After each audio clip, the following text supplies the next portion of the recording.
नमस्कार, स्वागत है आपका इंडिया न्यूज के डिजिटल प्लेटफॉर्म पर और मैं हूं आपके साथ गुलिस्ता। 1975 में लगाए गए आपातकाल यानी इमरजेंसी को आज पूरे 48 साल हो चुके हैं। इमरजेंसी के दौरान हुई सख्ती को लेकर सियासी विवाद होता रहा है। 48 साल बीत जाने के बाद भी उस दौर को यादें उस वक्त के विपक्ष के नेताओं के जहन में आज भी ताजा है।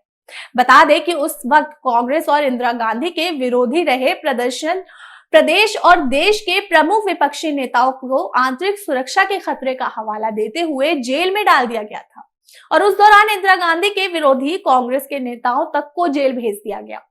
जयपुर और ग्वालियर के पूर्व राजघराने से जुड़े नेताओं को भी आपातकाल में लंबे वक्त जेल में बिताने पड़े थे।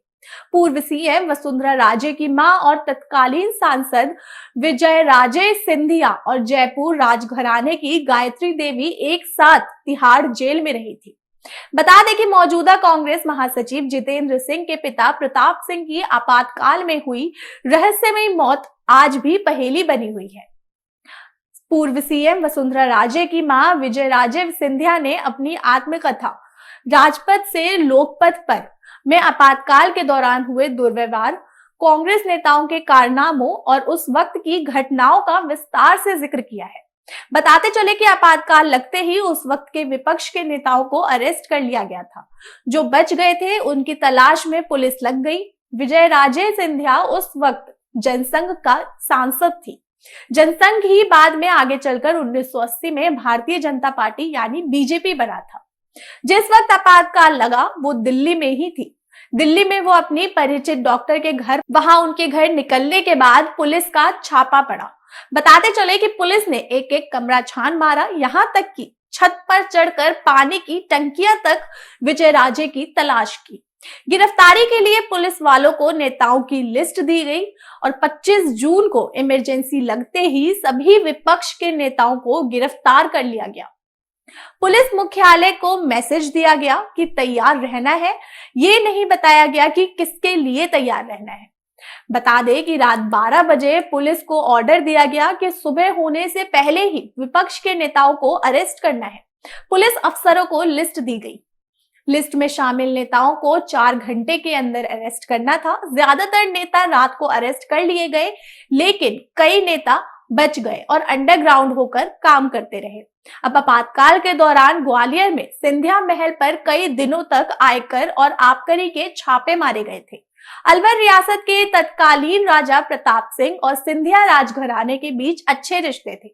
विजयराजे ने अपनी आत्मकथा में लिखा कि आपातकाल के दौरान वो एक बार उनकी बेटी यशोधरा से मिलने आए तो उन्हें सिंधिया महल में आयकर छापे के बारे में बताया गया। बता दें कि प्रताप सिंह ने यशोधरा से कहा कि आखिर इन लोगों को तुमने सिंधिया के राजप्रसाद में आने क्यों दिया? तुम्हें किवाड़ बंद कर लेना चाहिए था। पहरेदारों से कह देती कि इनमें से किसी को भी अंदर ना आने दिया जाए। इसके बावजूद अगर वो नष्पिशाच भीतर घुसने की कोशिश करते तो उन पर अपने कुत्ते छोड़ देने चाहिए थे। प्रताप सिंह ने आगे कहा कि यशोधरा, एक बात बता देता हूं कि ये लोग अगर हमारे महल पर छापा डालने के लिए आए तो मैं इनमें से एक को भी नहीं छोड़ूंगा, नतीजा चाहे जो भी हो। बता दें कि कुछ दिनों बाद प्रताप सिंह के घर पर छापा डाला गया। उन्होंने वैसे ही किया जैसे यशोधरा राजे ने कहा। उन्होंने घर की तलाशी लेने आए अधिकारियों पर पालतू कुत्ते, हाथियों और चीतों को छोड़ दिए। आपातकाल के दौरान अलवर के फूलबाग में प्रताप सिंह के आवास की लाइट और पानी के कनेक्शन काट दिए गए थे। पहले छापा मारने आए अफसरों पर जब हाथी छोड़े गए, इसके बाद सख्ती की गई। विजयराजे ने लिखा कि पुलिस ने चारों तरफ से उनका मकान घेर लिया था। पानी के बिना उनका जीना दुर्भर हो गया। 1 हफ्ते तक ऐसा ही चलता रहा। पानी के बिना उनके पालतू जानवर तक बेहाल हो गए। ऊपर से पुलिस का दबाव अलग। प्रताप सिंह और उनकी एसीडी प्रताप सिंह के मित्र भी थे। नौकरों ने सोचा दोनों पूजा करने के लिए अंदर गए होंगे, तभी गोलियां दागने की आवाज नौकरों ने सुनी। 2 गोलियां एक साथ चली। नौकर दौड़कर अंदर गए और देखा प्रताप सिंह और उनकी एसीडी खून से लथपथ फर्श पर पड़े थे। दोनों ने सिर छेद कर 2 गोली आर पार निकाल दी। बता दें कि आपातकाल के दौरान जयपुर की पूर्व महारानी गायत्री देवी और विजयराजे सिंधिया को तिहाड़ जेल में रखा गया था। दोनों को अलग अलग वक्त अरेस्ट किया गया। विजयराजे ने कहा कि तिहाड़ जेल में कैदी के तौर पर पीला काट दिया गया था। 3 सितंबर 1975 को उन्हें तिहाड़ जेल लाया गया था। गार्ड के आंतरिक सुरक्षा के लिए खतरा उत्पन्न करने के अपराध में बंदी बनाने का उल्लेख था।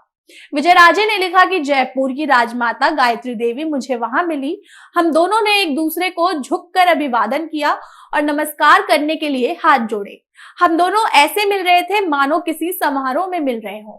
गायत्री जी मुझे देखकर चौंकी। आश्चर्य प्रकट करते हुए उन्होंने कहा, तो आखिर आपको भी यहाँ ले ही आया गया। तिहाड़ जेल नहीं है, यहाँ धरती का नरक कुंड है और इस नरक कुंड में वो लोग धकेल दिए गए हैं जिन्हें तपोबल से इंद्राजी का सिंहासन डिग रहा था। जेल की पुरानी कचहरी वाला एक कमरा गायत्री देवी को दिया गया था। उससे लगाकर एक बरामद किया और उसके पास वाले कमरे में मुझे रखा गया। हमको एक ही शौचालय उपयोग में लेना पड़ता था, वहां नल तक नहीं था। जमीन में एक सुराख भर गया था जिससे जेल के सफाई कर्मी एक दिन में 2 बार आकर 1-2 बाल्टी पानी डाल देते थे। टॉयलेट के नाम पर बस इतनी ही व्यवस्था थी। फिर भी हम उन महिलाओं की तुलना में अपने को सौभाग्यशाली समझ रही थी जिनकी कोठरियों में टॉयलेट नहीं थे। तिहाड़ जेल में जगह जगह पर गंदगी का ढेर जमा रहता था। दुर्गंधयुक्त हवा में घुटन महसूस होती थी। भोजन के वक्त थाली पर भिनभिनाती मक्खियों को लगातार दूसरे हाथ से उड़ाना पड़ता था। कानों में कीट पतंगों की आवाजें गूंजती रहती थी। विजयराजे सिंधिया ने आपातकाल में जेल जाने के बाद वसुंधरा राजे के साथ उनकी 3 बेटियों तक को उनके लोकेशन के बारे में नहीं पता था। उस दौर में वसुंधरा राजे ने उन्हें जेल से छुड़वाने के लिए खूब कोशिश की। वसुंधरा राजे की बहन उषा राजे इंदिरा गांधी से मिलने में कामयाब हो गई। विजयराजे का जिक्र छेड़ते ही इंदिरा गांधी ने नाराज होकर कहा कि उन्हें तस्करी के मामले में अरेस्ट किया गया है। बता दें कि गांधी परिवार के एक मेंबर से वसुंधरा राजे को करना पड़ा था अपमानजनक बर्ताव का सामना। वसुंधरा राजे ने आपातकाल के दौरान विजयराजे को छुड़वाने के लिए अपने संपर्कों का इस्तेमाल करके खूब कोशिश की, लेकिन कोई इंदिरा गांधी को नाराज करने का साहस नहीं कर पा रहा था। विजयराजे ने अपनी जीवनी में लिखा है कि वसुंधरा राजे दिल्ली में अनेक लोगों को जानती थी। इनमें से कई ऊंचे पदों पर थे। वसुंधरा का उनके यहाँ आना जाना रहता था। सामान्य दिनों में उन्हें जब भी किसी मुश्किल का सामना करना पड़ता था, सभी उनकी सहायता के लिए आगे आ जाते थे।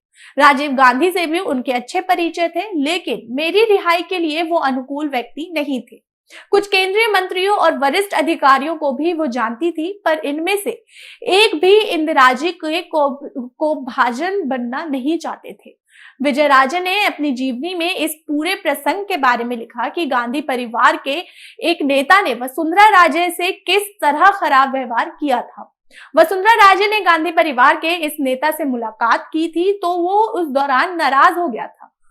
उसने वसुंधरा राजे को अपमानजनक बातें कही, जिसका जिक्र विजयराजे ने अपनी जीवनी में किया है। बता दें कि आपातकाल के दौरान सिंधिया राजघराने के महल पर कई दिनों तक छापे की कार्रवाई चली थी।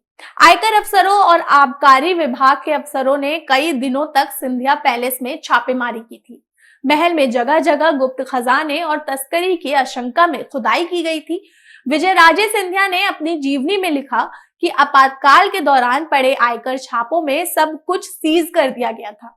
खातों को सीज करने से पूरा पैसा अटक गया था। कर्मचारियों को वेतन देने तक का संकट हो गया था। छापों में गायब हो गया था आधा किलो का सोना और सिक्के और म्यूजिक नोट। बता दें कि ग्वालियर में सिंधिया महल पर आपातकाल के दौरान कई दिनों तक छापों की कार्रवाई चली थी। महल में जगह जगह खुदाई की गई थी और एक एक चीज को खोल कर देखा गया था। अफसरों को तस्करी कर सोने लाए जाने और गुप्त खजाने छिपाकर रखने का संदेह था, इसलिए कई दिनों तक पड़ताल चली थी। विजयराजे सिंधिया ने लिखा कि सोने के भंडार के बारे में सरकार को पूरी जानकारी हर साल दी जाती थी और इसके बावजूद तस्करी के सोने का आरोप लगाया जा रहा था। बता दें कि सरकार को सोने के इसी भंडार से 1000 तोला सोना दान दिया जाता था। हमारा सोना तस्करी का नहीं है, ये साबित करने में हमने 9 साल लगा दिए। इस दौरान शाहजहां के वक्त का एक सोना का आधा किलो वजनी सिक्का गायब हो गया। ये सबसे बड़ा सोने का सिक्का था जिसका Guinness book of world record में भी नाम था। जुड़े रहिए इंडिया न्यूज के डिजिटल प्लेटफॉर्म के साथ। मुझे दीजिए इजाजत। धन्यवाद।